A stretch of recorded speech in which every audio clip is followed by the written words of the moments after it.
তাহলে কৃষ্ণ নদিয়াতে এলো কেন? নিজে ভক্ত হলো।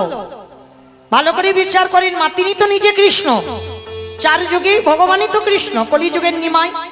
তাহলে নিজে কৃষ্ণ হয়ে কেন কৃষ্ণ বলে কাঁদবে? যে রাধারানীকে বামঙ্গ থেকে সৃষ্টি করলো আল্লাহাদিনী শক্তি, ভগবান নিজে কেন রাধা বলে কাঁদবে? যাকে জন্ম দিল, যাকে সৃষ্টি করলো, ভগবান কি পারলে পারত না বাবা তাকে নিজের করে রাখতে? কিসের জন্য রাধা বলে কাঁদবে? এটাই শিক্ষা। এইগুলো অনুভবের বিষয় মা, অনুভব করতে হবে। যেমন আজকে শ্রীদামের অভিশাপে রাধারানীকে 100 বছর কাঁদতে হয়েছিল, আমরা সবাই জানি ঘটনাটা। কেন? যে রাধারানী এক পলক গোবিন্দ ছাড়া চলতে পারে না, অথচ দেখো শ্রীরামের অভিশাপে 100 বছর ব্রজে বসে কেঁদেছিল। গোবিন্দ মথুরার রাজা হয়ে গেল, দ্বারকার রাজা হয়ে গেল। আমরা তো 2-4 দিন আপনজনকে ছেড়ে থাকতে পারি না, আর আমার রাধারানী 100 বছর গোবিন্দ হারা হয়েছিল। তো যেদিন আমার গোবিন্দ সনে দেখা হলো, আমার রাধারানী গোবিন্দের কাছে প্রশ্ন করেছিল, বধূ যে রাধারানী এক পলক তোমাকে না দেখে থাকতে পারত না,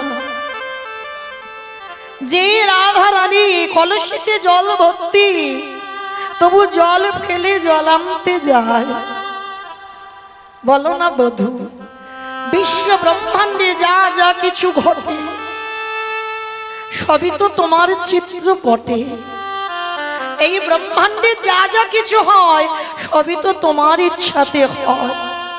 তাহলে বলো না, শ্রীরাম আমায় অভিশাপ দেবে, আমি 100 বছর কাঁদবো, এটা কি তুমি জানতে না? জগতে যদি সব তোমার ইচ্ছাতে হয়, তাহলে তুমি কি জানতে না যে রাধারানীকে শ্রীরাম অভিশাপ দেবে? কেন করলে বধূ? গোবিন্দ আমার হেসে বলেছিল, রাধে গো তুমি হলে আমার জগতে আশ্রয় তত্ত্ব, আরে রাধে আমি হলাম জগতে বিষয় তত্ত্ব। বিষয় তত্ত্ব ওগো রাধে গো তুমি জগতে আশ্রয় হয়ে একেবারে জগৎকে শিখিয়ে দাও। তুমি 100 বছরে যেমন করে কেঁদেছো, এই জগতে যদি একজন ভক্ত রাধে তোমার মতো কাঁদিতে পারে, তোমার মতো কাঁদিতে পারি, ওগো রাধে গো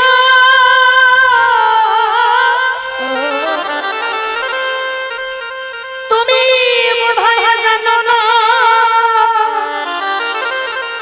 এই জগতের সংসারে তোমার পাবে অনুসরণ করে যে জন হা কৃষ্ণ প্রাণ গোবিন্দ বলে কাঁদিতে পারে। রাধে তোমাকে 100 বছর কাঁদিয়ে জগতে শিখিয়ে দিলাম, তারই অচিরে কৃষ্ণ প্রাপ্তি হবে। যে জন হা কৃষ্ণ বলি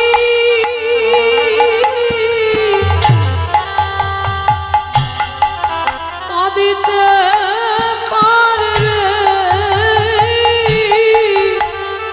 তারে অচিরে কৃষ্ণ প্রাপ্তি হবে। যদি রাধা রানীর মতো কেউ কাঁদিতে পারে, তাদের অচিরে কৃষ্ণ প্রাপ্তি হবে। আস্তে তাহলে বাবা ঠাকুর আপনারাই আস্বাদন যারা করেন লীলা কীর্তন, যারা তত্ত্ব জ্ঞানী, যারা শাস্ত্র জ্ঞানী, তাহলে ভগবান কি বোঝাতে চাইলো? নিজে আচরণ করে সমাজকে শেখাও। তার জন্য তো 100 বছর রাধারানী কাঁদলো আশ্রয় হয়ে।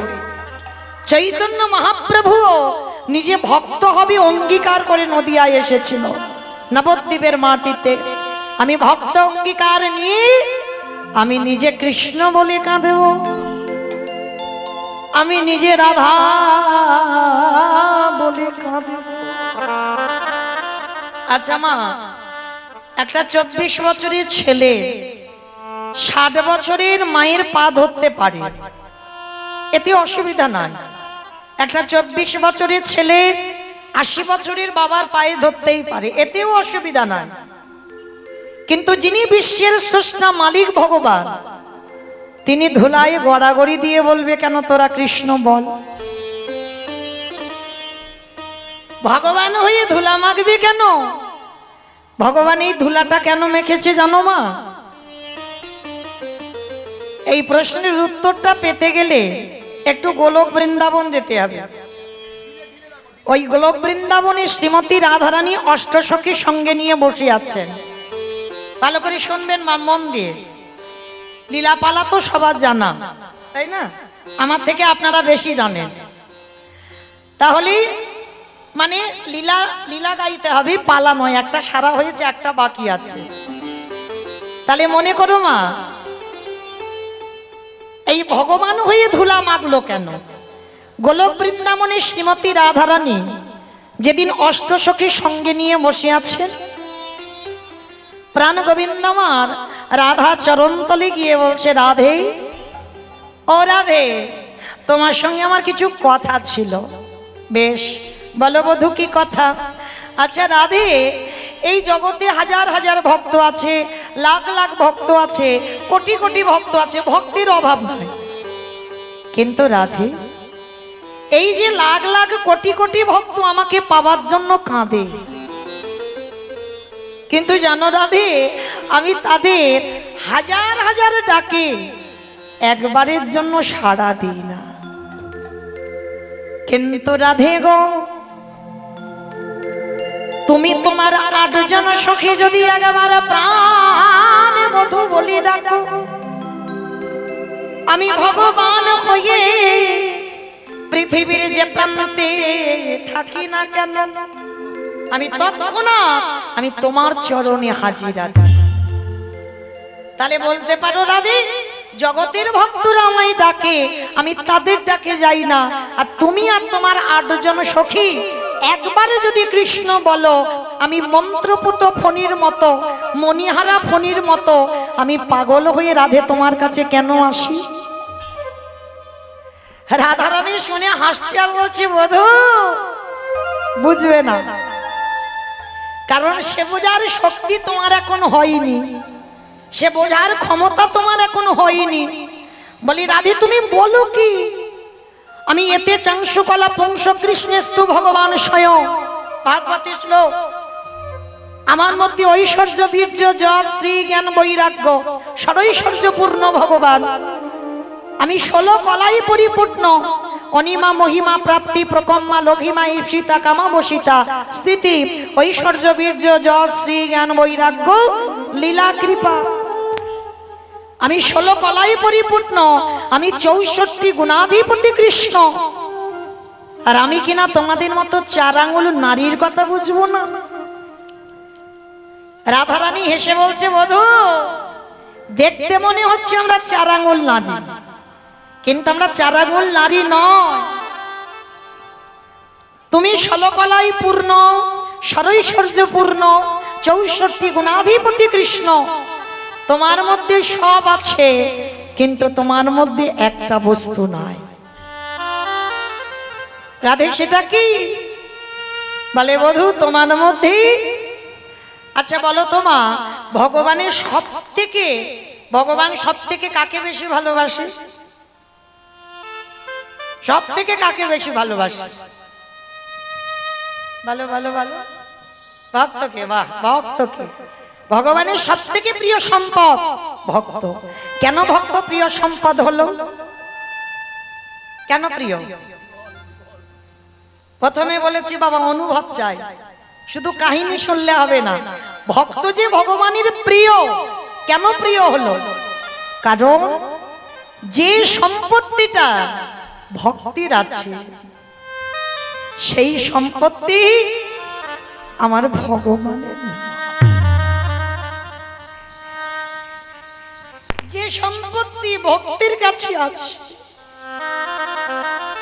সম্পত্তি আমার ভগবানের কাছে।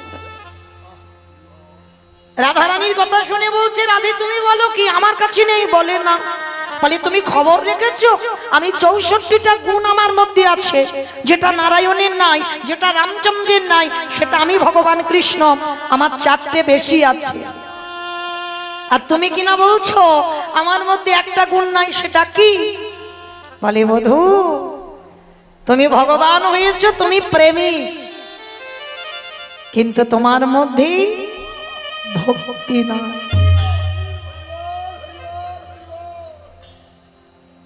ভক্তি নাই তোমার। গোবিন্দ আমার বললেন অসম্ভব, আমার ভক্তি আছে। ওই 64টা গুণের মধ্যে ভক্তি পড়ে যায়, ওখানেই ভক্তি আছে। বলে না, ভক্তি যদি থাকবে, কই একটু দাঁড়িয়ে দাঁড়িয়ে বধূ কেঁদে দেখাও তো দেখি। আমি মানলাম তোমার ভক্তি আছে, কই একটু দাঁড়িয়ে দাঁড়িয়ে কাঁদো। গোবিন্দ আমার করজোর করে বলছে, রাধে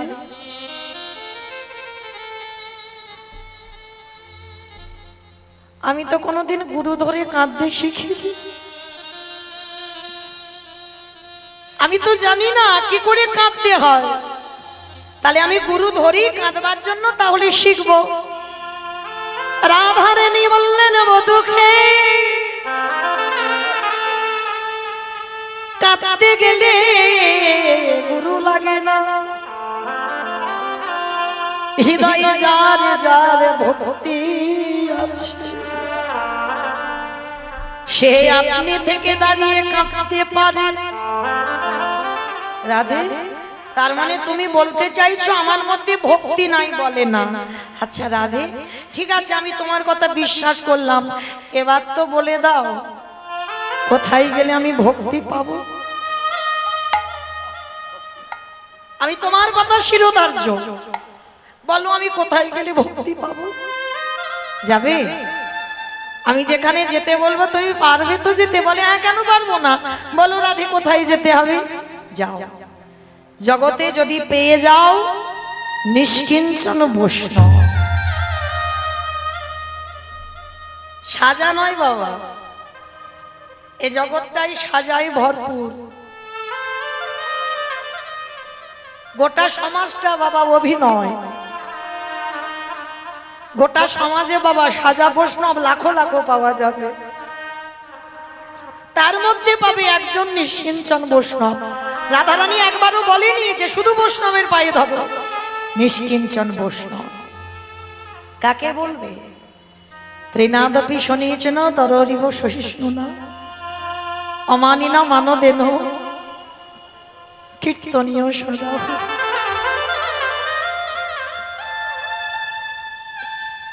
ঘাসের থেকে হৃদয়টাকে আরো নরম করে দাও।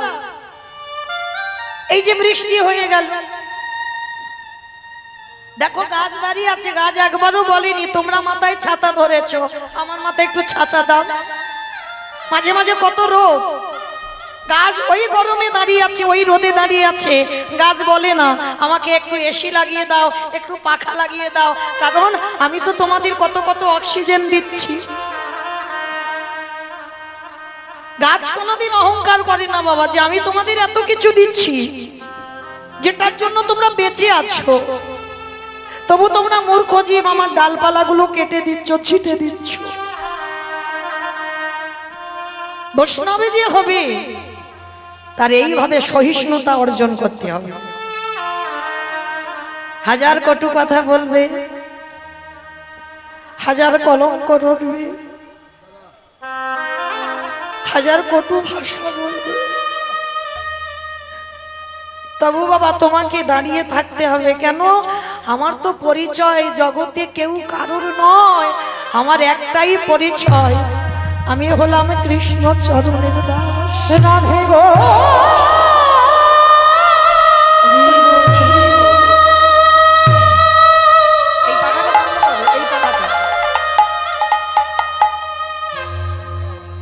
বলো আমি কোথায়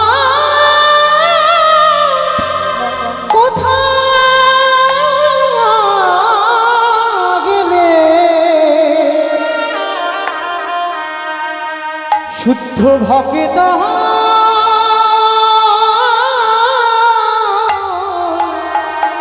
দর্শন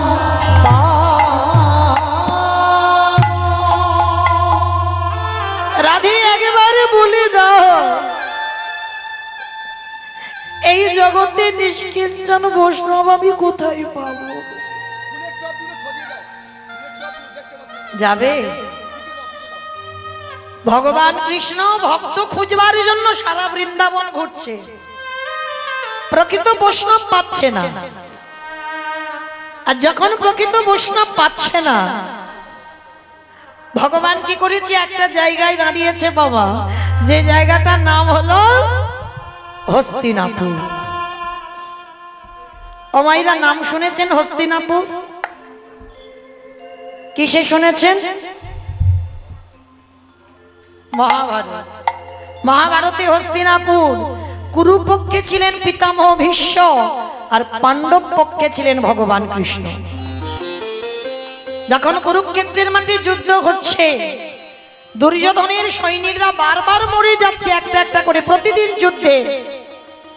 এইবার দুর্যোধন রেগে গিয়ে দাদু ভীষ্মকে একটা বড় কথা বলেছিল, ও দাদু, দাদু তুমি আমার বাড়িতে থাকো, আমার বাড়িতে খাও, আমার বাড়ির অন্ন ধ্বংস করো, শুনেছি তোমার ইচ্ছা মৃত্যু, মনে করলে তুমি মরবে আর মনে না করলে তুমি মরবে না, তাহলে তুমি বলতে পারছো না যে কি করলে পঞ্চ পাণ্ডবরা নিধন হবে? কথাটা যখন বলল বাবা, ভীষ্মের মাথাতে লাগলো। দুর্যোধন, আজকে তুমি ভুলে যাচ্ছ কোলে পিঠে করে আমি তোমায় মানুষ করলাম, সারা জীবন ব্রহ্মচর্য পালন করে সারা জীবন সংসার না করে আমি নিজের হাতে কোলে পিঠে তোদেরকে মানুষ করলাম। তাহলে যাদের জন্য আমি বিয়ে থা করলাম না, যাদের জন্য আমি সংসারী হলাম না, সেই তোরাই বলছিস আমি অন্ন ধ্বংস করি? বেশ, আমি কথা দিলাম আজকের রাত 12টার সময় আমি ধ্যানস্থ হব, আর যখন আমি যোগ সাধনায় বসবো, দুর্যোধন তোমার স্ত্রীকে তুমি আমার কাছে পাঠিয়ে দিও। দিলে কি হবে দাদু? না পঞ্চ পাণ্ডবদের মৃত্যু বাণ আমি তোমার স্ত্রীর হাতে তুলে দেব। বাবা এই কথাটা শুনলে কার না আনন্দ হয়? পাণ্ডবদের মৃত্যু বাণ আমার স্ত্রী ভানুমতির হাতে আছে। আনন্দে গদগদ হয়ে একেবারে ছুটতে ছুটতে ভানুমতির কাছে গেছে। ও ভানু, ভানু, যেই না ভানু ভানু বলে ডাকছে, ভানুমতি বেরিয়ে এসেছে। কি গো, কি ব্যাপার? সন্ধ্যা হয়ে গেছে, এত রাত্রিবেলা তুমি তো কোনোদিন ভানু ভানু বলে ডাকো না, কি হয়েছে? ও ভানু, ভানু গো যাও, আজকে না আমার দাদু তোমাকে একবার দাদুর ঘরে যেতে বলেছে। বলে কেন? বলে জানি না, তুমি একবার যাও, গেলেই বুঝতে পেরে যাবে। ভানুমতি তো শোনার সঙ্গে সঙ্গে চমকে উঠেছে। বলে তোমার মাথা ঠিক আছে তো? তোমার দাদু সংসার করেনি, বিয়ে থা করেনি, আর একটা যৌবন বয়সের নাত বউকে রাত 12টার সময় যেতে বলছে, আর তুমি কি না বলছো আমি যাব এই যৌবন বয়সের নাত বউ রাত 12টার সময়? শোনো, তোমার যদি ইচ্ছে করে তো তুমি তোমার দাদুর ঘরে যাও, আমি তোমার দাদুর ঘরে যাব না। আচ্ছা মায়েরা, এই কথাটা দুর্যোধন জানে, দুর্যোধনের স্ত্রী জানে যে ভানুমতি যেতে চাইছে না। আর কি কেউ জানে?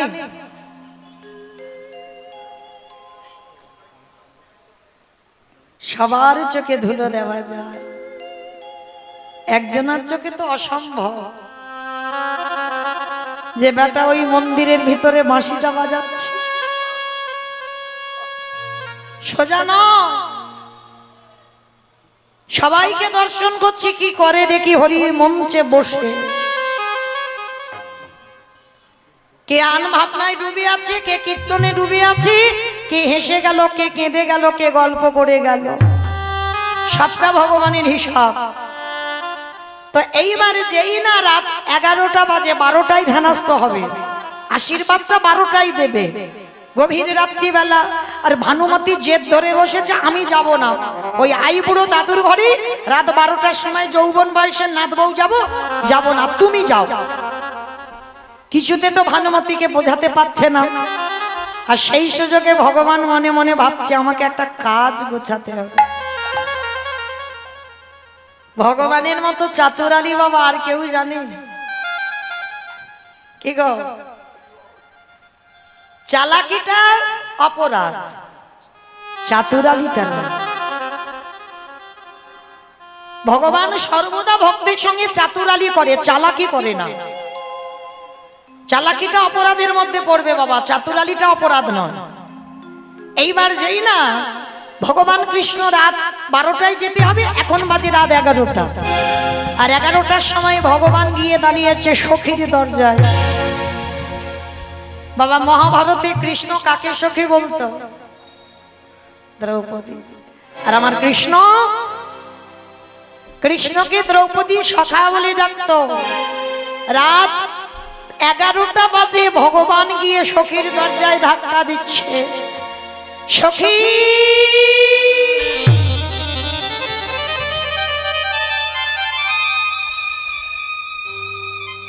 আরে দেরি নয়, এক্ষুনি তুমি আমার সঙ্গে একটা জায়গা যাবে, এক্ষুনি বেরিয়ে এসো। রাত 11টা বাজে বাবা, ভালো করে বুঝবেন মা, কোন পরপুরুষ যদি রাত 11টার সময় দরজা ধাক্কা দিয়ে বলে সখী তোমার সঙ্গে খুব দরকার, এক্ষুনি তুমি আমার সঙ্গে যাবে, কোনো প্রশ্ন নয়, আমি যেতে বলছি যাবে, কি মায়ের আমরা চলে যাব?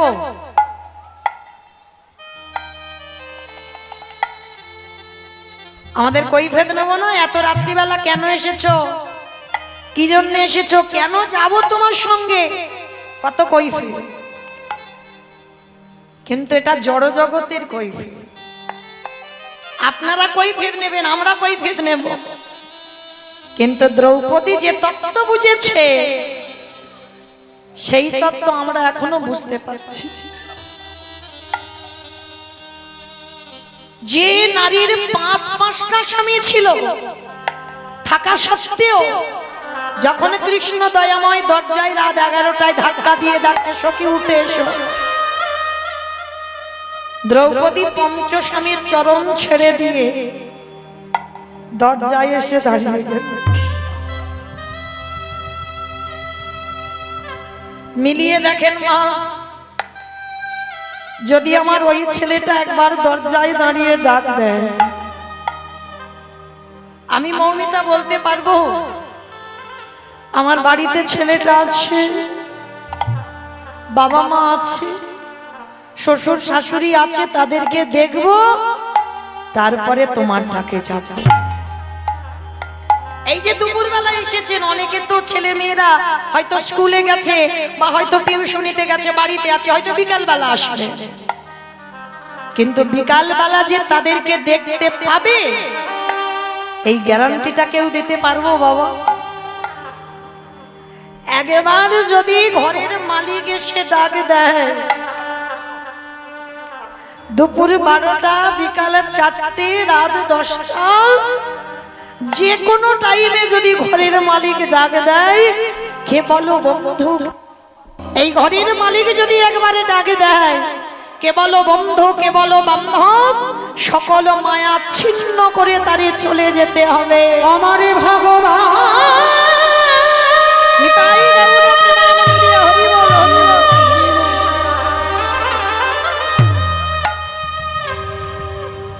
যেদিন না ধরে বাঁশি বাজাই,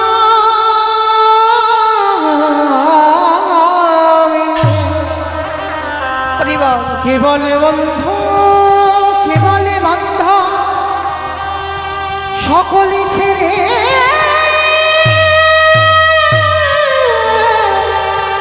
যেতে হবে।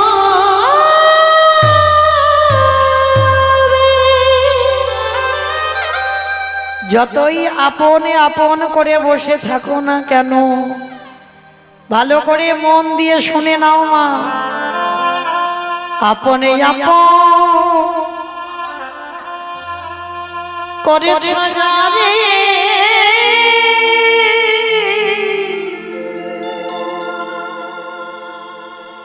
বন্ধু সে তো আপনে দিনে ফুরালে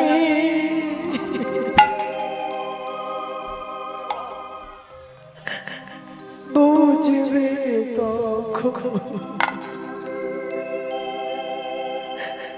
আপনে জীবন মনে রে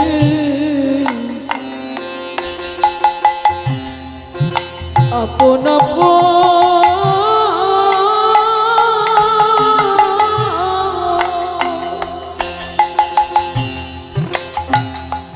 আপন আপন করেছ রে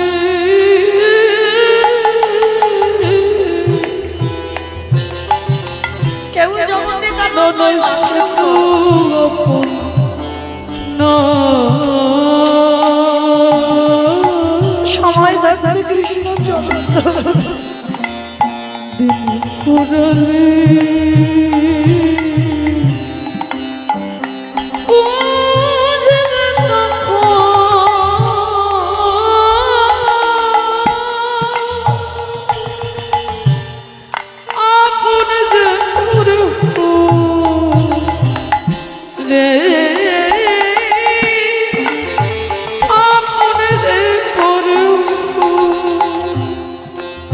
ভাই বলো বন্ধু বলো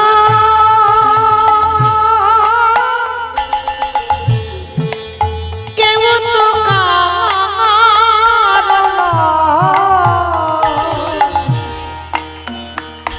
ওরে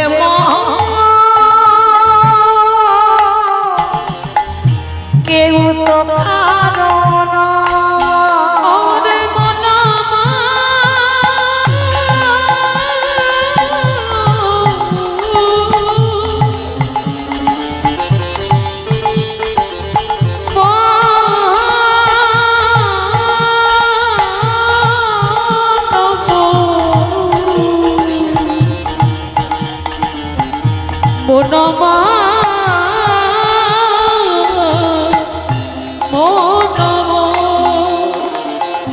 ভাই বলো বন্ধু বলো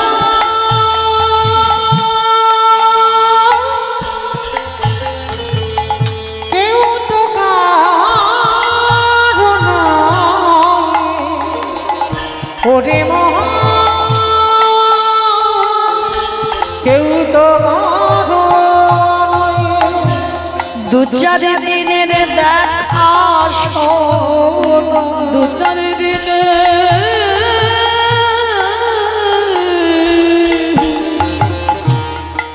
দেখো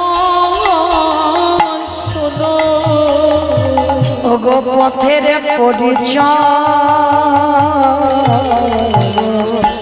কেউ তো কারো নয় তাই রঘুনাথ মানবী হরি বল হরি বল ওরে মনা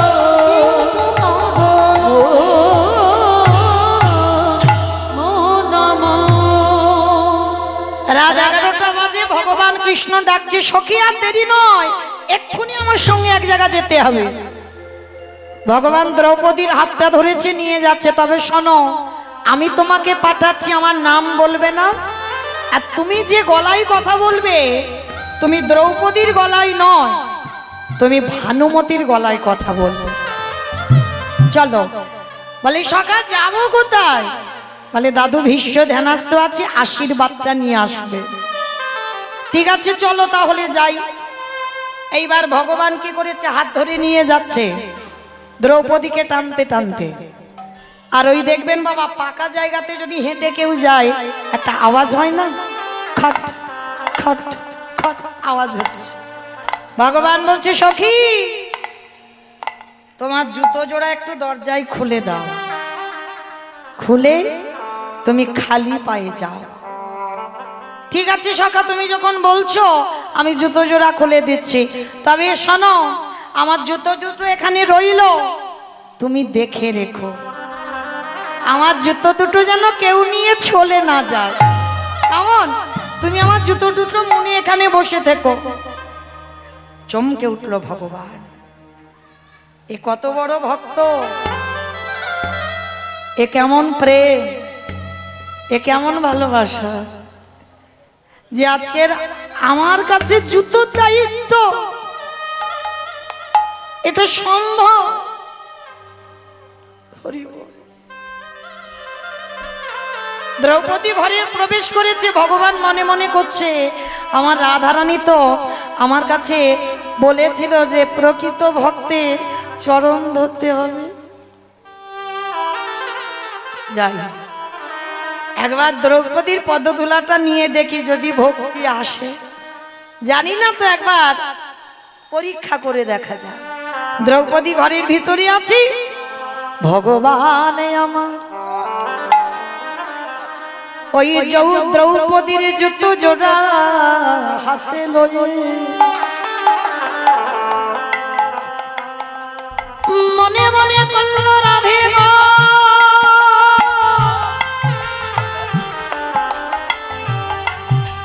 এইবার আমি একবার দেখতে চাই ভক্ত পদধূলা নিলে ভক্তি আসে কিনা। এইবারে ভগবান জুতো দুটো যেই না বুকে ধরেছে, যে ভগবানের ভক্তি ছিল না, যে ভগবান কোনদিন কাঁদতে পারত না, যেই না জুতোটা বুকে ধরলো, ভগবানের নয়ন হতে আপনি বাড়ি বিগলিত হলো।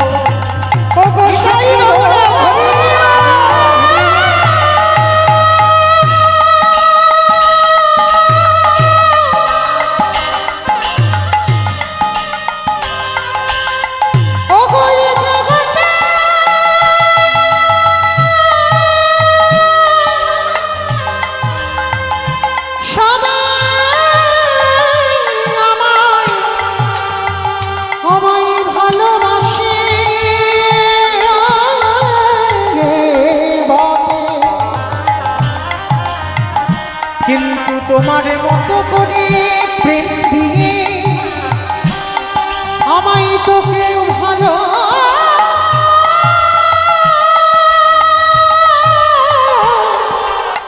ভালোবাসে।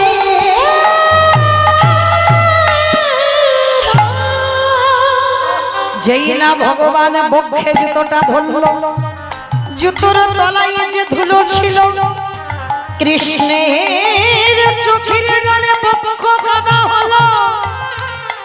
ওই কাদা গড়াতে গড়াতে নাভি কমলে এলো, নাভি কমল থেকে জানো দেশে এলো, ওই জানো দেশ থেকে আজ ধরণীটা ভেসে এই কেমন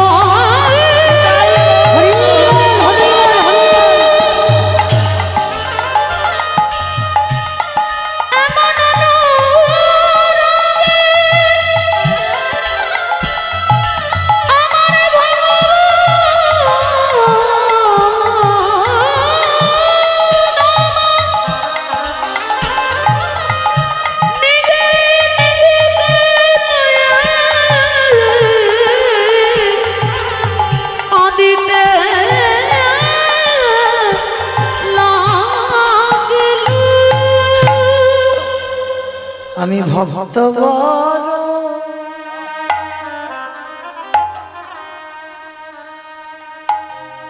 ও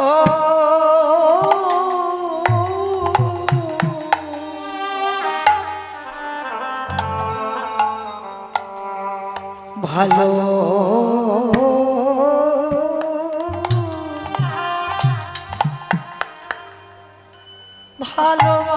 ভালোবাসি, তাই তো যুগে যুগে হরি বল হরি বল হরি বল।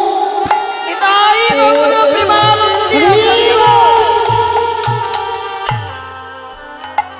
ভক্তের কাছে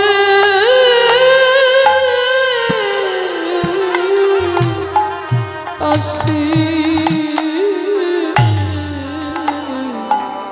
আমি যে ভক্ত বড়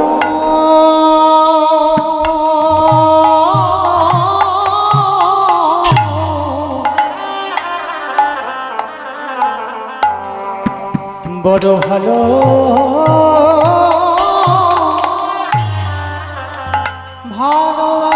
ভালোবাসি আমি যে ভক্ত ছাড়া নিতাই গৌর কৃষ্ণ প্রেমানন্দে হরি বল হরি বল। আমি যে ভক্ত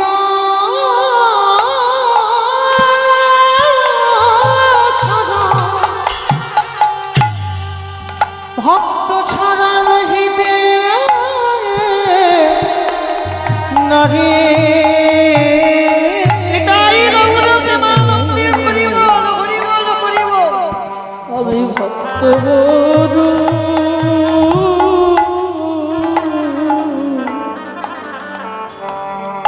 ভালো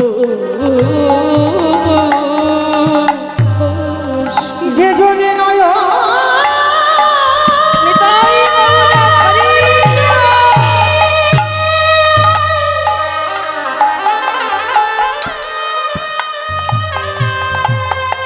হে কৃষ্ণ তোমার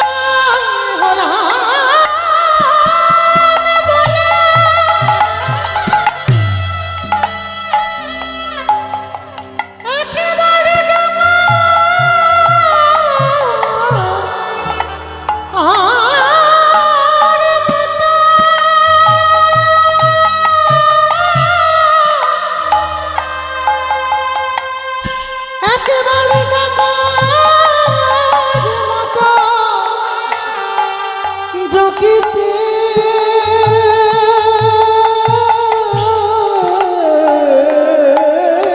পারে আমি ভগবান হই সেই ভক্তির গানে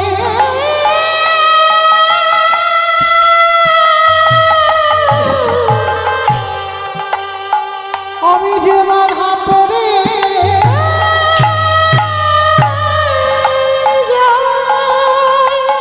আমি ভক্ত বড়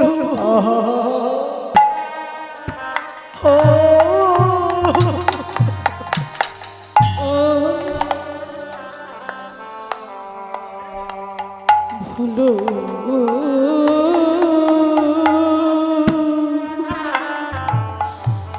ভালো যে করে আমার আশ তারে করে সবনা তবু যদি না ছাড়ে আমার পা তারে পরে হই আমি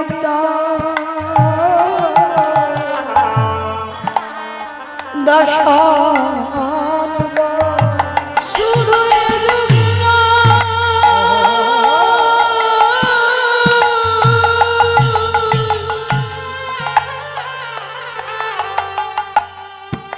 প্রতি যুগে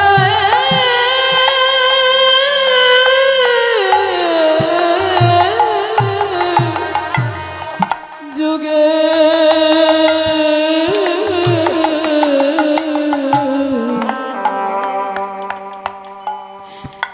আমি ভক্ত বড়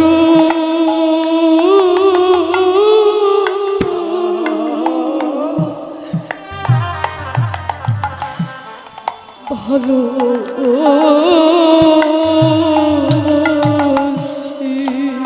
শুধু ভক্ত নয় ওই ভক্তের পদ ধুলা আমি ভগবান হয়ে অঙ্গে তুলা মাখিয়া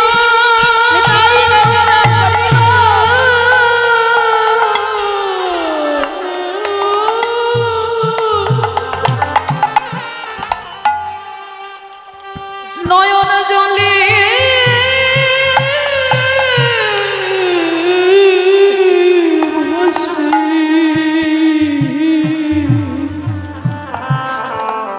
আমি ভক্ত দোলা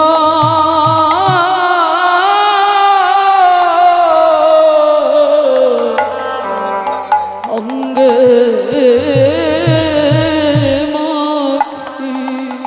ভগবানের যেই না নয়নের থেকে অঝরে বাড়ি, যেদিন রাধা রানী বলেছিল বধূ কেঁদে দেখাও। হরি বল মা, বসো, এখন বসো বসো। যখন বলেছিল রাধা রানী গোবিন্দকে একবার কেঁদে দেখাও, সেদিন কাঁদতে পারিনি, কিন্তু আজকে যেই না দ্রৌপদীর জুতোটা বুকে নিয়েছে, আপনি থেকে ভগবান অঝরে কাঁদছে। ভগবান জুতোটা নিয়ে ছমকে উঠেছে। রাধে, তার মানে আজ আমি প্রমাণ পেলাম, প্রকৃত ভক্তির পদধূলা যদি অঙ্গে নেওয়া যায়, ভক্তি আসে। ভগবান কাঁদছে, দ্রৌপদী আড়াল থেকে দেখতে পেয়েছে কৃষ্ণ কাঁদছে। দ্রৌপদী এখনো যায়নি দাদুর ঘরে, কৃষ্ণের দিকে তাকিয়ে বলছে, সকাল এটা তুমি কি করেছো? তুমি আমার জুতোটা চুরি করলে কেন? তুমি তো আমার কাছে জুতো চাওনি, তুমি চুরি করে জুতো ধরে লুকিয়ে লুকিয়ে ধরে কাঁদছো কেন? কি বাবা, ভগবানের কে বলছে আমার জুতোটা চাওনি, তুমি না বলে নিয়েছো, মানে চুরি করেছো। ভগবান অপলক নয়নে দ্রৌপদীর পানে চেয়ে আছে। সখী, আমি চুরি করেছি? হ্যাঁ, তুমি চুরি করেছো, তুমি তো চাওনি আমার কাছে, তার মানে চোর। সখী, আমি তোমার কাছে জুতোটা চাইলে তুমি দিয়ে দিতে, কেন দেব না সখা? তুমি আমারে ভুলে যেতে পারো, আমি তো তোমায় ভুলি না। আমি অজনী সম্ভবা, আমার আগুন থেকে আমার জন্ম। যেদিন থেকে আমার জন্ম হয়েছে, আমার এই দেহ মন প্রাণটা সব তোমার চরণে দিলাম। তাহলে আমার সর্ব অঙ্গটা আমি যদি তোমার চরণে সমর্পিত হই, তাহলে কি আমার পায়ের দুটো জুতো আমার? আমার দেহটা যদি সমর্পণ, তাহলে আমার পায়ের জুতোটাও তো তোমার। কি মায়েরা, এরকম ভালোবাসা কেউ কোনোদিন ভগবানকে বেসেছো? জুতো পরে মন্দিরে যাওয়া যাবে না, বাঁধা আছে। ভালোবাসাটা তো সেই জায়গায় তৈরি করতে হবে। ভালোবাসা তারা করতে পারে যাদের বাবা ভালোবাসা তৈরি হয়েছে, আর যাদের ভালোবাসা তৈরি হয়নি, এ জীবনে কোনোদিন তাদের জীবনে ভালোবাসা হয় না। নিতাই গৌর হরি। এইবারে যেই না দ্রৌপদী বলছে, দাঁড়াও, তুমি নিজে নিলে কেন, আমি দিচ্ছি। জুতোটা তুলে ভগবানের মাথায় দিল। এইবার বলছে, যাও দ্রৌপদী, আর দেরি কোনো, তাড়াতাড়ি যাও। এইবার দাদু ধ্যানস্থ আছে, দ্রৌপদী ঘুমটাটা টেনে দিয়ে দাদুর ঘরে গেছে। আর দাদু বুঝতে পারেনি, রাত 12টার সময় মাথায় হাত দিয়ে বর দিল, তোমার শীতের সিঁদুর, তোমার হাতের শাখা অক্ষয় থাকবে। আর যেই আশীর্বাদটা দেওয়া, অমাইরা শীতের সিঁদুর হাতের শাখা অক্ষয়, মানে যাতা ব্যাপার নয়, হ্যাঁ, সারা জীবনে স্ত্রী হয়ে থাকবে। এইবার যেই না এই আশীর্বাদ পেয়েছে, দ্রৌপদী একেবারে আনন্দে লাভ দিয়ে, আমার এত ভালো আশীর্বাদ, আর নকল গলা থাকে, আর দ্রৌপদীর গলাটা বেরিয়ে গেছে, মানে আনন্দে নেচে উঠেছে, দ্রৌপদীর কণ্ঠ বেরিয়ে গেছে, ধরা পড়ে গেছে। এবার যেই না ভীষ্মের কাছে ধরা পড়ে গেছে, ভীষ্ম তো ধ্যানস্থ ছিল, চমকে উঠেছে, কি এটা তো দ্রৌপদীর গলা। নয়ন মেলে দেখে না, দ্রৌপদী দাঁড়ায় আছে। একই, সত্যি করে বলো, কে তোমারে এখানে পাঠিয়েছে? আর দেখবেন মা, চোর যখন ধরা পড়ে যায়, কারণ গোয়েন্দাগিরি না হলে চুরি ডাকাতি হয় না, এইটা মনে রাখবেন। কারা কতটুকু কাদের অভিজ্ঞতা আছে আমার জানা নাই, তবে আমার অভিজ্ঞতা খুব ভালো করে আছে। গোয়েন্দাগিরি না হলে চুরি ডাকাতি হবে না। আর যে গোয়েন্দাগিরি করবে বাবা, সে কোনোদিন চুরি করতে ঢুকবে না। সে তো বলে দেয় কোথায় টাকার বাক্স আছে আর কোথায় গয়নার বাক্স আছে। সে চুরি করে না, চুরি করায়। আর যে গোয়েন্দাগিরি করে সে বাইরে দাঁড়িয়ে দাঁড়িয়ে বলে দেয়। যদি বলো মৌমিতা তোমার এত অভিজ্ঞতা হলো কি করে, বাবা 2-4 বার ডাকাতি হয়ে গেছে, চুরি বাপের বাড়ি, মাঠের ধারে বাপের বাড়ি তো হয়েছে অনেক। কারণ ছোটবেলা থেকে মা কীর্তন করত, তা কোথায় টাকার বাক্স আর কোথায় গয়নার বাক্স, মানে দিদির বিয়ে দেবে বলে গয়নাগাটি সব রেডি হয়ে গেছে। তার মানে সে যে চুরি করিয়েছে সে ভালো করে জানে যে সোনা গয়না তৈরি হয়ে গেছে, এইবার চুরিটা করতে হবে। হ্যাঁ, তা এইবার দেখেন চুরিটা কি করে হলো। 2টো ঘর ছিল অনেকদিন আগে, সেই 2টো ঘরে একটা ঘরে আমাদের সবার দিয়ে বন্ধ করে দিয়েছে, আর যে ঘরে টাকা গয়না আছে একই জায়গা ছিল। বারবার যে গোয়েন্দাগিরি করছে আমরা শুনতে পাচ্ছি কানে, বারবার ওই পোঠের আড়াল থেকে বলছে ওই যে খাটের তলায় যে বাক্সটা ওই বাক্সের কাছে যা। তার মানে গোয়েন্দাগিরি তো করেছে, তবে তো চুরি ডাকাতি হয়েছে। তা আমার ভগবান তো চোরের মাস্টার, চোরের সর্দার। তা বারবার দ্রৌপদীকে জিজ্ঞেস করছে ভীষ্ম কে তোমাকে পাঠিয়েছে, আর এদিকে ভগবান আড়াল থেকে বলছে বলবে না, আমি যে পাঠিয়েছি বলবে না। আর বারবার চোর ধরা পড়ে গেছে, দরজার দিকে তাকাচ্ছে। ভীষ্ম বলছে ওই দিকে কি দেখছো, আমার দিকে চেয়ে বলো কে তোমারে পাঠিয়েছে। আর ওদিকে ভগবান তো বলছে বলবে না। তা দ্রৌপদী কোন দিকে যাবে বলতে পারছে না, কিন্তু ভীষ্ম কি বাবা সত্যি জানে না? যার ইচ্ছা মৃত্যু, আজীবন ব্রহ্মচর্য পালন করলো, তার ভজন কতটা সে জানে না? ও সে জানে না বাবা যে আজকে কিসের জন্য ভগবান বাইরে দাঁড়িয়ে আছে। বিবেক বলছে দংশন করছে। বিশ্বদেবে 1 পা 2 পা করে যেই না গিয়ে দাঁড়ায়েছে, দেখে না কৃষ্ণ দাঁড়িয়ে আছে। ভীষ্ম করজোড় করে বলছে কৃষ্ণ দরজা তো খোলা ছিল, তা দ্রৌপদীকে যেতে বললি, তা তুই বাইরে কেন, তুই ভিতরে ঢুকলি না? ভগবান মুচকি হেসে বলল ভীষ্মদেব আমি সবার দরজার ধারে দাঁড়িয়ে আছি, যে জন ডাকার মতো ডাকিতে পারে, যে জন ভালোবাসার মতো বাসিতে পারে, আমি ভগবান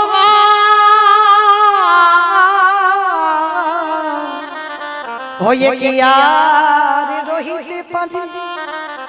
এখানে দাঁড়িয়ে আছি কেন জানো? তোমার এখনো তো সঠিক ডাক হয়নি। ভগবান সবার দরজায় দাঁড়িয়ে আছে। ওমা কোন দরজা? ইট বালি সিমেন্টে গাঁথা যে ওই গিলের দরজা, শালকাঠের দরজা, ওই দরজা না। যত ঘরে বসে আছে, যত দুয়ারে দাঁড়িয়ে আছে, এই পরমাত্মা রূপী ভগবান হলো এই যে ঘরের দাঁড়িয়ে দাঁড়িয়ে। আরে যে জন্য ডাকার মতো ডাকতে পারবে, আমার ভগবান কি থাকতে পারে? যে জন ডাকার মতো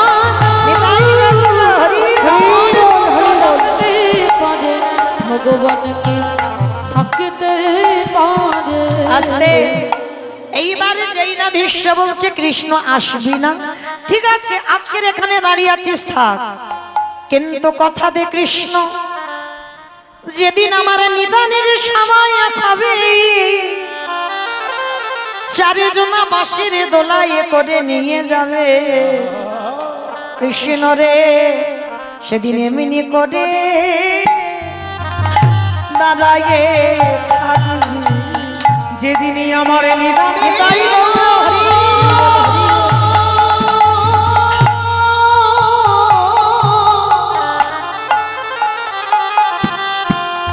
যেদিনই আমার নিদান সবাই হবে, সেদিন এমনি করে দাঁড়ায়ে থাকবে। সেই ভীষ্ম যেদিন মনে করেছিল বাবা দেহ ত্যাগ করব, সেদিন আমার কৃষ্ণ দাঁড়িয়ে ভীষ্মকে প্রশ্ন করেছিল বলো তুমি আমার কোন রূপ দেখবে? বৃন্দাবনের কৃষ্ণ রূপ না দ্বারকার কৃষ্ণ রূপ, না মথুরার কৃষ্ণ রূপ। সেদিন ভীষ্ম করজোড় করে বলল, কৃষ্ণ দয়াময়, একান্ত যদি তুমি আমার রূপ দেখাতে যাও, হরি বল, ওই মথুরার কৃষ্ণ নয়, ওই দ্বারকার কৃষ্ণ নয়, বৃন্দাবনের কৃষ্ণ নয়, তাহলে কোন রূপ দেখবে? সবাই তোমার বৃন্দাবনের রূপটা ভালোবাসে, গোপবেশর বেণীকর, শ্যামে নব কৈশোরে নটবর, আর তুমি বলছো ওই রূপ দেখবে না। বলেন না, আমি ওই রূপ দেখবো না। তাহলে কোন রূপ দেখবে? কৃষ্ণ রে দেখাবি, আমি যে রূপ দেখতে চাইবো। বললাম তো দেখাবো, আমি কথা দিয়েছি তোমার সরসজ্জার পাশে মৃত্যুর সময় আমি তোমার দর্শন দেব। বলো কোন রূপ দেখবে? কৃষ্ণ রে ওই কুরুক্ষেত্রের রণাঙ্গনে, ওই যে অর্জুনের সারথি হয়ে দাঁড়ায় রইলি, হরে কৃষ্ণ রে, ওই রূপ দেখে আমার কি মনে হলো জানিস? সত্য ত্রেতা দাপরিতে আমি যুগে যুগে দেখলাম ভক্ত ভগবানের চরণে নিচে বসে কাঁদে, আরে কুরুক্ষেত্রের রণাঙ্গনের সামনে থেকে দর্শন করলাম অর্জুন দাঁড়িয়েছে উপরে, তুই ঘোড়ার লাগাম ধরে নিচে অর্জুনের চরণ তলি আছিস।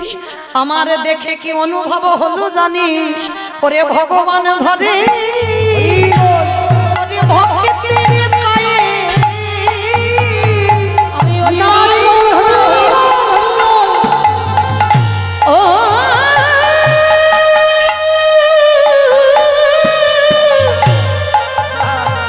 আমি ওই রূপে বড় ভালোবাসি। ও যে ভগবান ধরে ভক্তের পায়ে, তাই কৃষ্ণ তোর কাছে আমি জানাই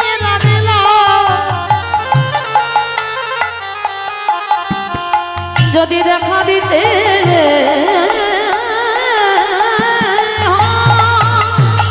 হরি বল হরি বল হরি বল। তবে আমার নিদানের দান দিন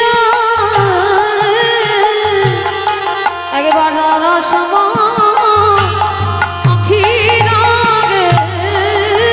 ওরে কৃষ্ণ রে ওই কুরুক্ষেত্রের ওই রূপ আমি কেন দেখব জানিস? আমার মনে হয় এই কলিযুগে যদি কোনো অর্জুনের মতো একজন ভক্ত তোকে ডাকার মতো ডাকিতে পারে, তুই তার দরজাতে দাঁড়াই থাকবি। যদি কেউ ডাকার মতো ডাকিতে পারে, তুই তার দরজাতে ওরে দাঁড়ায় থাকবি।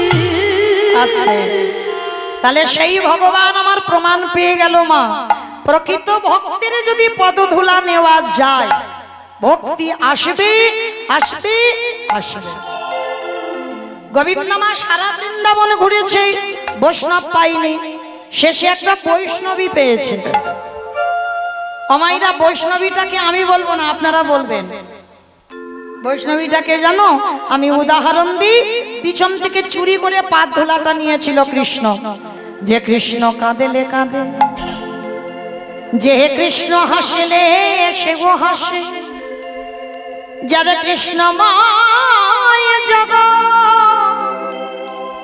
কৃষ্ণ কান্তা শিরোমণি রমণী রতনমণি, ভুজঙ্গহারা ভুজঙ্গিনী, প্রেমে সমুদ্রের মোরালিনী, গাম্ভীর্য শালিনী।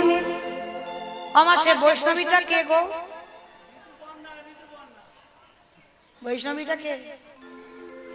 রাধে গো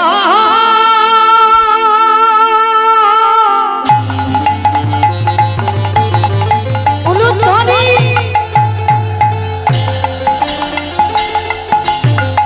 ও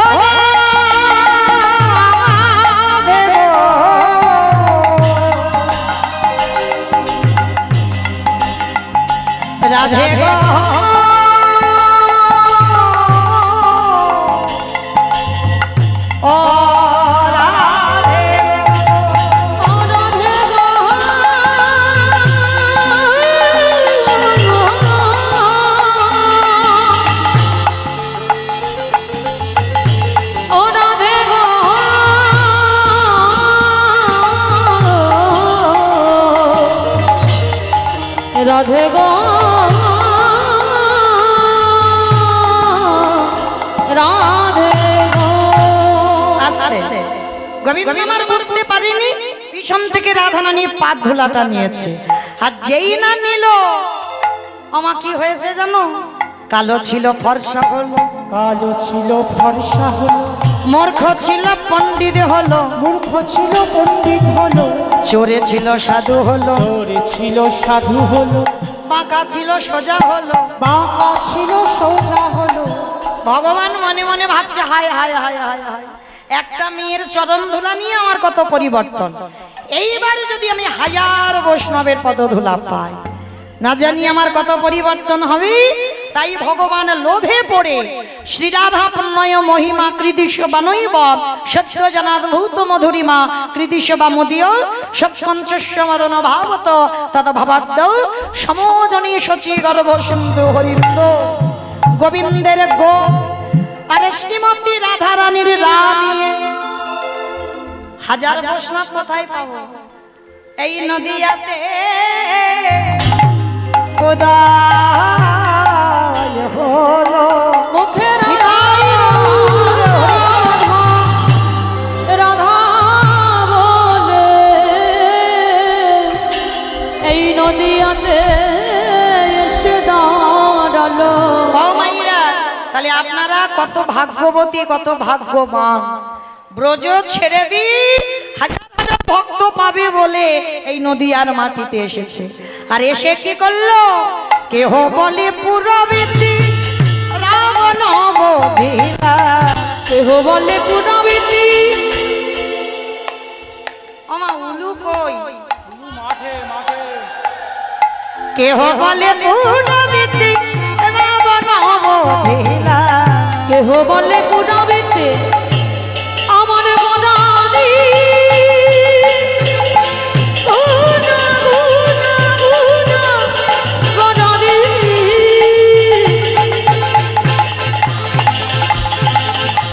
গোনা গোনা গোনা গোনারি গুনা গোনারি ওই নদিয়ার চাঁদ গোনা আমার রাধে গোনা। কেহ বলে পুনাবেতে রাবণ বধিলা, অগোলোকের বৈভব লীলা প্রকাশ করিলা, ওই গোলকের বৈভব লীলা প্রকাশ করিলা, ওই গোলকের বৈভব লীলা প্রকাশ করিলা। শ্রী রাধার ভাবে গোড়ায় অবতার, রাধারে ভাবে রে গোটা অবতার, শ্রীরাধারি ভাবে হেবে গৌরবতা, ওই রাধারে ভাবে গোটা অবতার। হরে কৃষ্ণ নামে গৌর করিলা প্রচার, ওই হরে কৃষ্ণ নাম গৌর করিলা প্রচার, এবার হরে কৃষ্ণ নামে গৌরী গৌরীরা প্রচার। এইবারে লীলা প্রকাশ হলো, এইবারে লীলা প্রকাশ হলো, এইবারে লীলা প্রকাশ হলো, এইবারে লীলা প্রকাশ হলো, গোলকের বৈভব লীলা প্রকাশ করিলা, ওই গোলকের বৈভব লীলা প্রকাশ করিলা, ওই গোলকের বৈভব লীলা প্রকাশ করিলা। বাসুদেব ঘোষ কহে করি জোড় হাত, করি জোড় ওগো যে গো সেই কৃষ্ণ সেই তো যাবন, অবশ্যই তো যাব না। আহা বাসুদেব হো সে পানে এইবারে লীলাম প্রকাশ হলো। বাসুদেব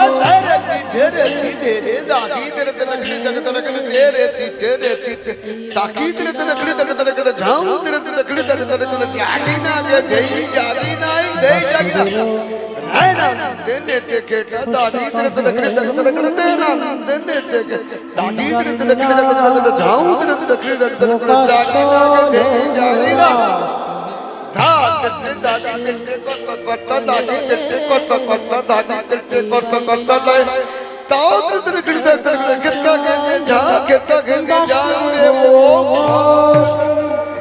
কহে এইবারে লীলা প্রকাশ হলো বাসুদেব ঘোষে কহে এবার লীলা প্রকাশ হলো বাসুদেব ঘোষে কহে এইবার লীলা প্রকাশ হলো বাসুদেব ঘোষে কহে এবার লীলা প্রকাশ হলো বাসুদেব ঘোষে কহে এইবার লীলা প্রকাশ হলো রে